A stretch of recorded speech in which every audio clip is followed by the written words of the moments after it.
Hello, જય શ્રી કૃષ્ણ બધાને. ગુરુર્બ્રહ્મા ગુરુર્વિષ્ણુ ગુરુર્દેવો મહેશ્વર, ગુરુ સાક્ષાત પરબ્રહ્મ, તસ્મૈ શ્રી ગુરુવે નમઃ. આજે ડેટ 15 બરાબર આપણે વાત થઈ હતી કે ફ્રાઈડેનો ફતો પકડી જ રાખ્યો છે, તો 1 અને 15 ડેટના મારો વિડીયો પ્રસ્તુત થશે. બરાબર, આજે 15 ડેટ, તો કાલે કઈ ડેટ હતી? 14 fab. 14 fab means Valentine day. તો આ વેલેન્ટાઇન ડે શું છે? પ્રેમનો દિવસ એવું બધા કહે છે કે પતિ અને પત્ની અથવા તો ફ્રેન્ડશીપ હોય એ બધા પોતાનો પ્રેમનો એકરાર કરે છે. તો પ્રેમ માટે કોઈ દિવસ હોતો નથી.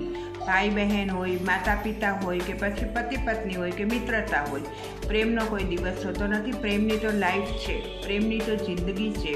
તો પ્રેમ માટે તો હર કોઈ દિવસ વેલેન્ટાઇન જ છે.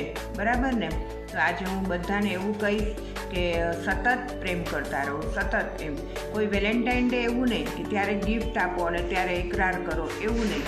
બસ સતત પ્રેમ માટે તો આપણે આપણા લાઈફ પાર્ટનર માટે તો સતત આપણે અવિરત જ રહેવાનું છે.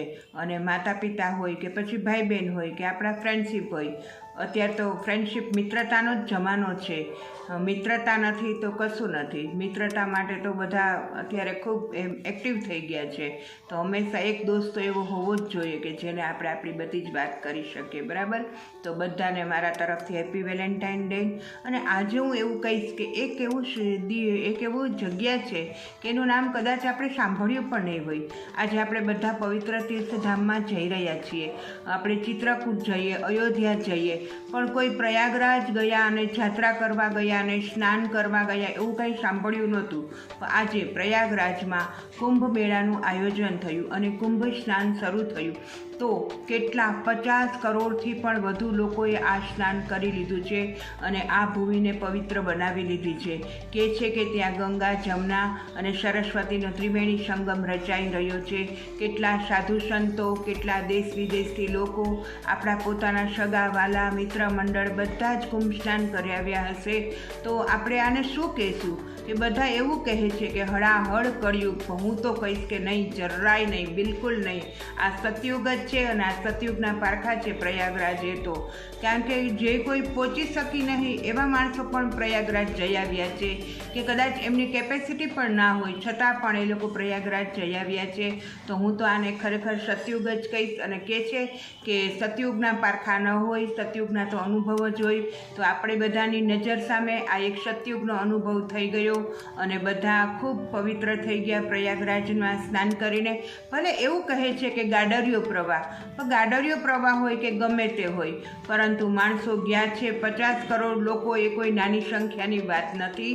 અને એ કોઈ જનસમુદાય મોટો જ છે. અને કહે છે કે હજી તો 26 ફેબ્રુઆરી મહાશિવરાત્રિ સુધી આ અવિરત પ્રવાહ ચાલુ રહેવાનો છે. તો ત્યાં સુધીમાં તો કદાચ 60-70 કરોડ લોકો પણ સ્નાન કરી લેશે. એવું નથી કે આપણા જ રાજકોટના જ લોકો જાય છે, પણ આ તો દેશ વિદેશથી, ઘણા દેશમાંથી લોકો જાય છે. ફોરેન, આફ્રિકા, અમેરિકા, યુરોપ બધેથી લોકો આવે છે અને સ્નાન કરી અને પાછા જતા રહે છે. તો આને હું શું કહીશ? હળાહળ સતયુગ કહીશ. અને ખરેખર સતયુગ જ છે. અને મહાશિવરાત્રિ હવે આવશે 26 ફેબ્રુઆરીએ મહાશિવરાત્રિ. તો મહાશિવરાત્રિ એટલે શું? કે ગરમી અને ઠંડીનો મધ્ય દિવસ એટલે મહાશિવરાત્રિ. કે જે દિવસે એવું કહે છે કે શંકર ભગવાન પોતે આ સતયુગના દર્શન કરાવવા આવશે અને બધા જ એના દર્શન કરી અને આપણે બધા પણ પાવન થઈ જશું. બરાબર?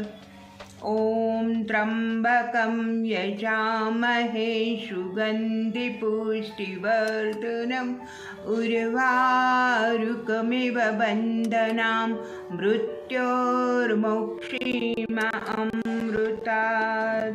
બધાને મારા વંદન. જય શ્રી કૃષ્ણ. ફરી મળશું 1 માર્ચ. ઓકે.